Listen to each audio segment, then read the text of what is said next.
नमस्कार, स्वागत है आपका। आप देख रहे हैं द न्यूज और मैं रानी गुप्ता आपके साथ। 11 दिसंबर वो तारीख होगी जिस दिन सुप्रीम कोर्ट ये तय कर देगा कि धारा 370 को निष्प्रभावी करने का भारत सरकार का फैसला सही था या गलत था। भारत सरकार ने 5 अगस्त 2019 को अनुच्छेद 370 को निरस्त कर दिया था। इस फैसले के बाद जम्मू कश्मीर को मिला विशेष राज्य का दर्जा छीन लिया गया। कुल 40 वकीलों की दलीलों और संविधान के पन्नों की रोशनी में कोर्ट को यह परखना है कि सरकार ने जो फैसला तब किया था वो संविधान सम्मत था या नहीं था। हालांकि आर्टिकल 370 वहां से निष्प्रभावी करने के बाद जम्मू कश्मीर पूरी तरीके से बदला हुआ नजर आ रहा है। वहां पर शांति व्यवस्था है, इसी के साथ ही वहां पर अब पत्थरबाजी की घटना नहीं देखने को मिलती। हर त्योहार को वहां पर जमकर सेलिब्रेट किया जाता है। लेकिन सुप्रीम कोर्ट के फैसले आने से पहले ही वहां की जो पार्टियां हैं, वहां के जो लीडर्स हैं, फिर चाहे वो उमर अब्दुल्ला हो या फिर महबूबा मुफ्ती हो, इनके बीच खलबली देखने को मिल रही है। बता दें कि नेशनल कॉन्फ्रेंस के उपाध्यक्ष उमर अब्दुल्ला ने उम्मीद जताते हुए कहा कि हम केवल उम्मीद कर सकते हैं कि आर्टिकल 370 पर फैसला हमारे पक्ष में हो। तो वहीं महबूबा मुफ्ती का यह कहना है कि सुप्रीम कोर्ट ने पहले ही इस मुद्दे की सुनवाई में बहुत देरी कर दी है। इतना ही नहीं, इन नेताओं ने यह भी कहा है कि 11 दिसंबर जिस दिन सुप्रीम कोर्ट अपना ऐतिहासिक फैसला आर्टिकल 370 को लेकर के सुनाएगी, उस दिन हमें सरकार नजरबंद भी कर सकती है। यानी कि इस तरीके की बातें भी कही जा रही है। आपको बता दें, दरअसल अनुच्छेद 370 पर सुप्रीम कोर्ट की सुनवाई पर पीडीपी प्रमुख महबूबा मुफ्ती ने कहा कि सुप्रीम कोर्ट ने पहले ही इस मुद्दे की सुनवाई में बहुत देर कर दी है। मैं समझती हूं कि कई बार सुप्रीम कोर्ट ने पुराने फैसलों में कहा है कि आर्टिकल 370 को जम्मू कश्मीर की संविधान सभा से अलग और कोई नहीं हटा सकता। तो फैसला तो सीधा होना चाहिए कि 5 अगस्त को जो किया गया वो संविधान और जम्मू कश्मीर के खिलाफ था। सुनिए किस तरीके से महबूबा मुफ्ती जो है सुप्रीम कोर्ट के फैसला आने से पहले अपनी बातें कह रही हैं। देखिए, सुप्रीम कोर्ट ने पहले ही कई बार एक तो इस मुद्दे को सुनने में बहुत देर कर दी। 5 साल लगाए इस मुद्दे को सुनने में। उसके बाद मैं समझती हूँ कि खुद सुप्रीम कोर्ट में कई बार जो पुराने हमारे जजमेंट्स आई हैं उसमें ये कहा गया है कि 370 को जम्मू कश्मीर की कॉन्स्टिट्यूएंट असेंबली के बगैर कोई नहीं हटा सकता है जी। तो मुझे लगता है ये फैसला तो सीधा होना चाहिए कि ये जो उन्होंने किया 2019 5 अगस्त को वो नाजायज था, वो कॉन्स्टिट्यूशन के खिलाफ था, जम्मू कश्मीर के खिलाफ था। जो जम्मू कश्मीर के साथ वादे किए गए 1947 में, उन वादों के खिलाफ है। जो मैं पिछले कल रात से देख रही हूँ, जिस तरह से अलग अलग जमातों के, खासकर पीडीपी का मैं सुन रही हूँ, हमारे वर्कर्स के लिस्ट लिए जा रहे हैं पुलिस थानों के जरिए। लगता है कि कोई ऐसा फैसला आने वाला है जो जम्मू कश्मीर या इस मुल्क के हक में नहीं है, बल्कि सिर्फ बीजेपी के एजेंडे को आगे चलाने के लिए है।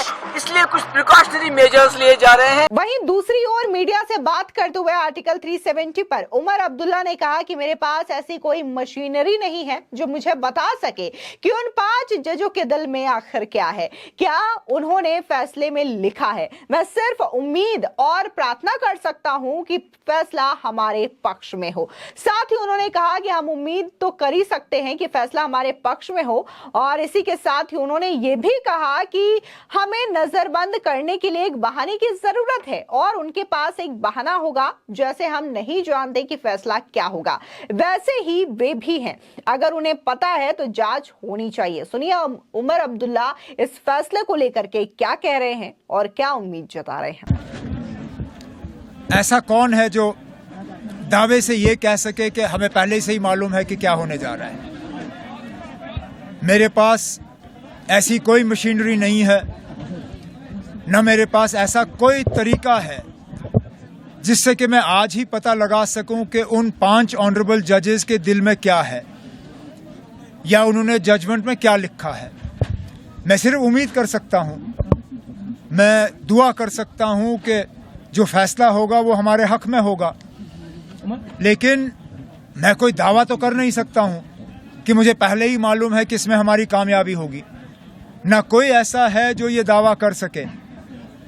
हम फैसले के इंतजार में हैं, फैसला आ जाने दीजिए, उसके बाद बात करेंगे। आपको बता दें कि 11 दिसंबर को सुप्रीम कोर्ट ये तय कर देगा कि आर्टिकल 370 को निष्प्रभावी करना मोदी सरकार का जो फैसला था वो कितना सही था या फिर कितना गलत था। आपको बता दें कि केंद्र की मोदी सरकार ने 5 अगस्त 2019 को आर्टिकल 370 को निरस्त कर दिया। उसके बाद जम्मू कश्मीर का जो स्वरूप है वो पूरी तरीके से बदला नजर आ रहा है। न सिर्फ आर्टिकल 370 को निष्प्रभावी किए जाने पर बल्कि ऊपरी अदालत इस पर भी फैसला सुनाने वाली है कि भारत सरकार आर्टिकल 370 के खात्मे के साथ जो जम्मू कश्मीर पुनर्गठन कानून लेकर आई वो भी उचित था या नहीं।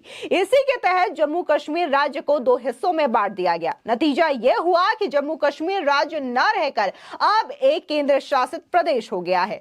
कहा गया कि यह दिल्ली और पांडिचेरी जैसे यूनियन टेरिटरी होगा जिसकी अपनी विधानसभा होगी। वहीं लद्दाख और जम्मू कश्मीर से काटकर एक अलग केंद्र शासित प्रदेश कर दिया गया, लेकिन लद्दाख के लिए विधानसभा की व्यवस्था नहीं की गई है।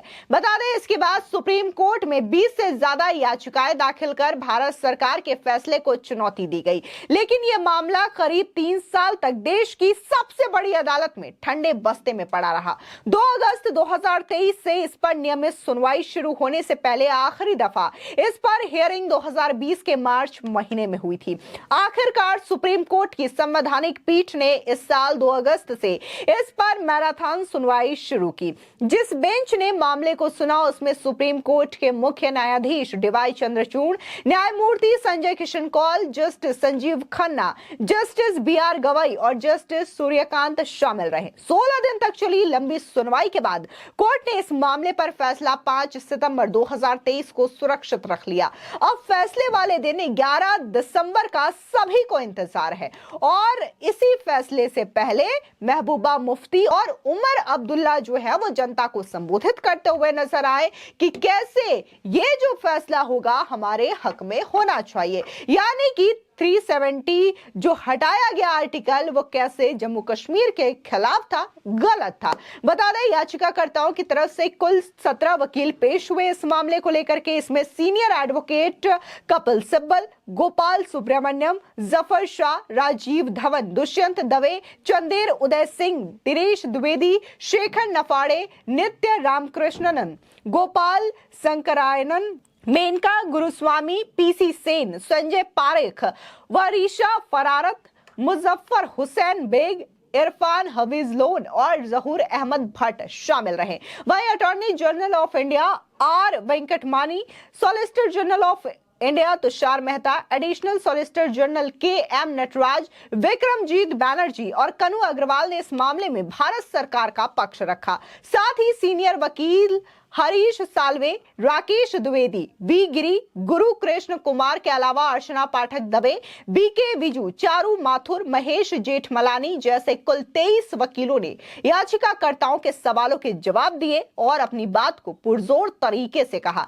अब इंतजार 11 दिसंबर का है जिस दिन सुप्रीम कोर्ट आर्टिकल 370 को लेकर के अपना ऐतिहासिक फैसला सुनाएगी और यह बताएगी कि मोदी सरकार ने जो फैसला लिया था जम्मू कश्मीर से आर्टिकल 370 हटाना और जम्मू कश्मीर का 2 भागों में डिवाइड करना, लद्दाख और जम्मू कश्मीर जिस तरीके से यूनियन टेरिटरी यानी कि केंद्र शासित प्रदेश बना, ये कितना सही था कितना गलत था, इस मामले को लेकर के फैसला सुनाने वाली है। फिलहाल इस पूरे मामले को लेकर के आपकी क्या राय है हमारे कमेंट सेक्शन में जरूर बताएं। धन्यवाद।